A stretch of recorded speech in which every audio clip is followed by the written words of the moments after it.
Trades की शुरुआत करते हैं। आप सभी को गुड आफ्टरनून। और हमारे पैनल में कुछ एक दो रेगुलर गेस्ट हैं, वो ऑलरेडी लॉन्ग वीकेंड पर हैं, तो थोड़ा सा आपको पैनल आज थोड़ा बदला हुआ नज़र आएगा। रचना जी, गुड आफ्टरनून। बताइए क्या ट्रेड ले रही हैं?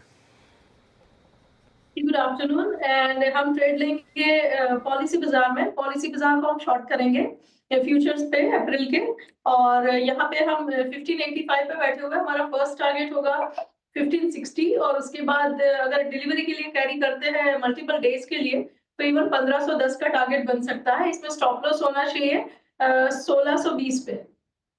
पॉलिसी बाजार वायदा का टॉप लूजर लगभग 4% गिर कर रहा है कारोबार। सेल की राय आती हुई रचना जी की तरफ से। राजेश सातपुते जी, गुड आफ्टरनून। आप क्या पिक कर रहे हैं आज के सेशन के लिए? Very good afternoon Shreya, good afternoon Anuj ji and good afternoon everyone. Shreya देखिए, शॉर्ट साइड का ट्रेड होगा, वो रहेगा एलटीआई माइंट्री। एक बहुत ही वीक कैंडिडेट है ये। पुल बैक पे भी सस्टेन नहीं होता, अपने 10 और 20 डे के क्लस्टर पे भी ये इमीडिएटली शाय करता है, तो मुझे लगता है कहीं ना कहीं यहाँ से ये घूमेगा, यानी टूटेगा। एलटीआई माइंट्री से सेल 4600 के आसपास का स्टॉप लॉस लगा है मेरा। इसका टारगेट करीबन 4300 से 4250 है। काउंटर बड़ा है, अगर कोई पुट के द्वारा काम करना चाहता है तो फिर 4400 का पुट श्रेया 113 के आसपास है, इसे बाय करके चले। स्टॉप लॉस होगा करीबन 75 का, और इसका स्विंग का टारगेट होगा करीबन करीबन 180 टू 200। तो एक बड़ा स्विंग मुझे लगता है इस पुट पे भी मिल सकता है, और सेफ्टी भी मिलेगी वोलेटिलिटी के against. So LTI Mindtree is a sell. LTM is a sell. ये होगी राजेश जी की तरफ से trade. Soni ji, good afternoon. आपकी ट्रेड? Good afternoon everyone. मेरा यहाँ पे सेल रिकमेंडेशन है इन्फोसिस पे। इन्फोसिस यहाँ पे 98% शॉर्ट रोल ओवर्स दिखाया है अप्रैल सीरीज के लिए। एक ब्रेकडाउन भी दिया है आज 1600 के नीचे। सो इन्फोसिस की फ्यूचर्स अप्रैल सीरीज में सेल कर सकते हैं। स्टॉप लॉस यहाँ पे लगाइए 1600 का, 1600 का यहाँ पे स्टॉप लॉस रहेगा, और टारगेट है 1550। इनफैक्ट 1550 का एक सपोर्ट है, वो ब्रेक करता है तो एक बड़ा सेल टुवर्ड्स 1500 लेवल्स भी नजर आ सकते हैं पोजिशनली। इन्फोसिस सेल की राय, और अभी तक के जितने भी ट्रेड्स हैं सारे ही शॉर्ट वाले बिकवाली करने की राय है। ठीक है, स्नेहा जी, गुड आफ्टरनून। आप बताइए आपकी पिक क्या होगी आज के सेशन के लिए? Very good afternoon. अगर आप देखें तो मेरा एक बाई पिक है, that is on union bank.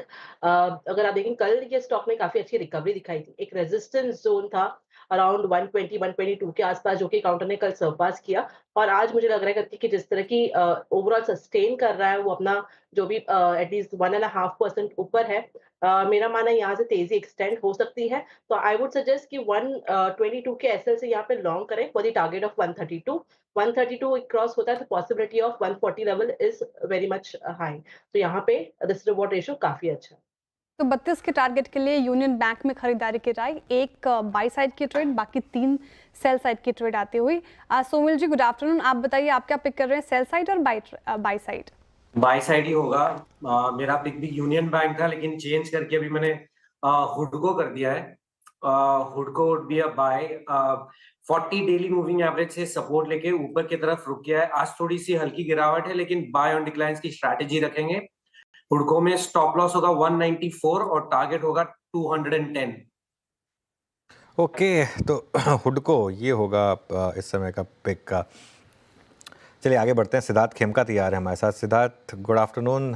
Siddharth, क्या पिक किया आपने? आपका पसंदीदा स्टॉक? गुड आफ्टरनून सभी को। जो मेरा टॉपिक है वो है GAIL gas authority of India limited. हमें लगता है कि जो ओवरऑल एनर्जी डिमांड बढ़ी है उसमें इसको काफी बेनिफिट होगा। हमें लगता है कि 7% वॉल्यूम के जी आप ट्रांसमिशन में मार्केट बढ़ जाते हैं, 1-2 सालों में देखने को मिलेगा। गैस कंजम्पशन में काफी ग्रोथ हो रही है, और की ड्राइवर्स है city gas distribution, power, industrial demand.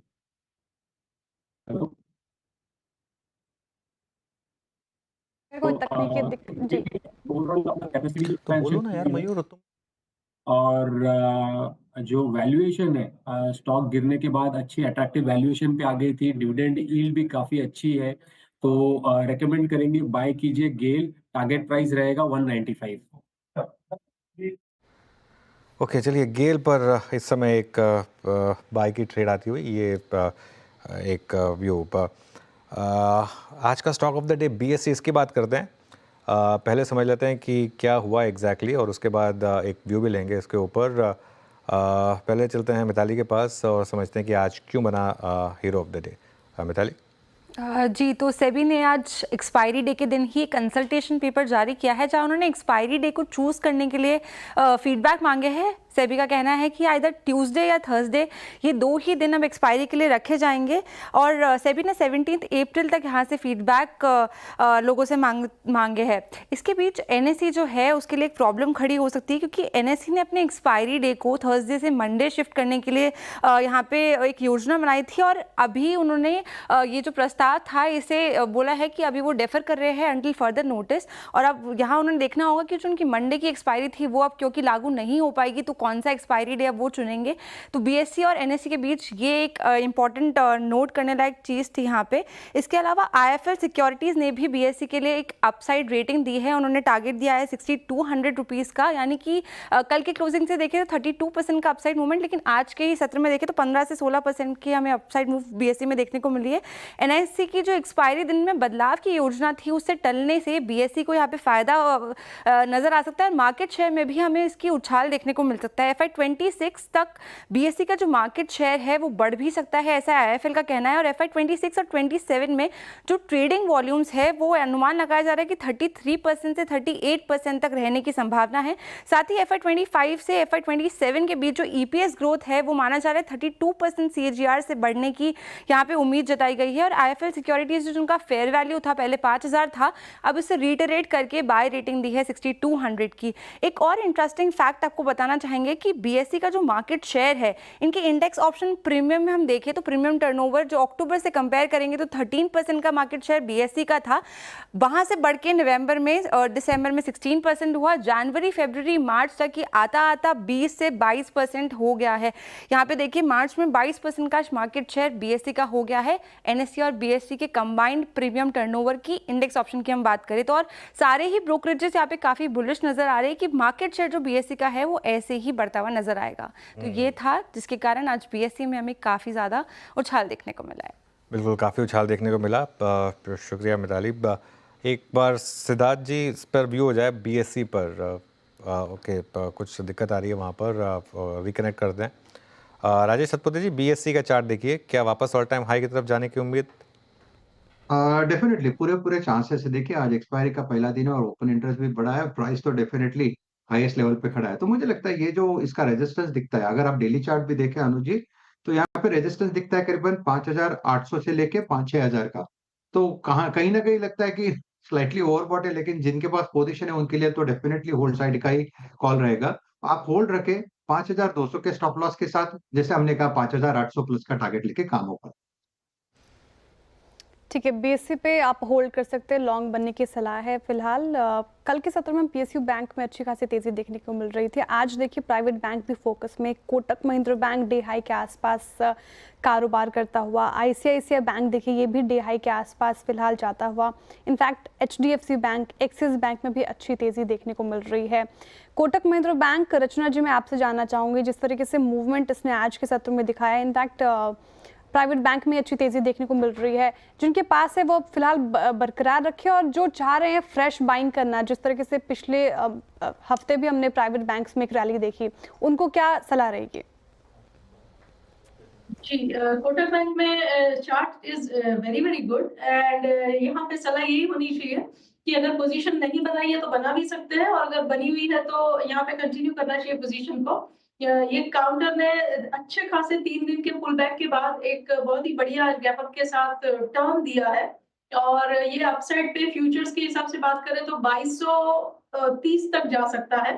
तो यहाँ पे करीब करीब 30 रुपीज के एसएल के साथ अगर आप पोजीशन बनाएंगे तो 60 रुपीज जितना अपस्विंग पॉसिबल है।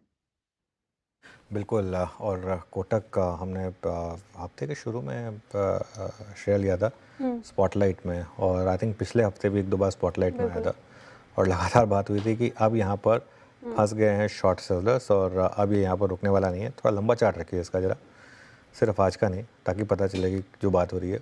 1 महीने में करीब अब 14% के रिटर्न्स यहाँ पर कोटक महिंद्रा बैंक में।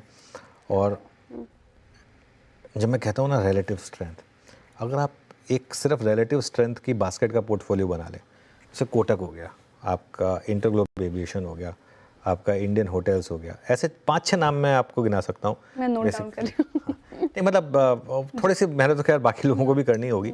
बेसिकली जो गिरावट में नहीं गिरे और ऐसे स्टॉक्स या तो गिरावट में नहीं गिरे या जिन्होंने पहले अपना ऑल टाइम हाई लगाया, आई थिंक उन पर फोकस करें बेसिकली। अभी भी मैं लोगों को ये बोलता हूँ कि मार्केट आगे क्या करेगा क्या नहीं करेगा हमें नहीं पता, लेकिन हमको एक चीज़ जो थोड़ी सी कॉन्फिडेंस दे रही है वो ये कि ऐसे स्टॉक्स में अगर आप रहेंगे तो इवन अगर बेयर मार्केट में आपका पैसा थोड़ा टूटेगा, पहली बार तो कम टूटेगा, लेकिन थोड़ा टूटेगा, लेकिन उसके बाद ज़्यादा रिटर्न्स आपको मिलेंगे।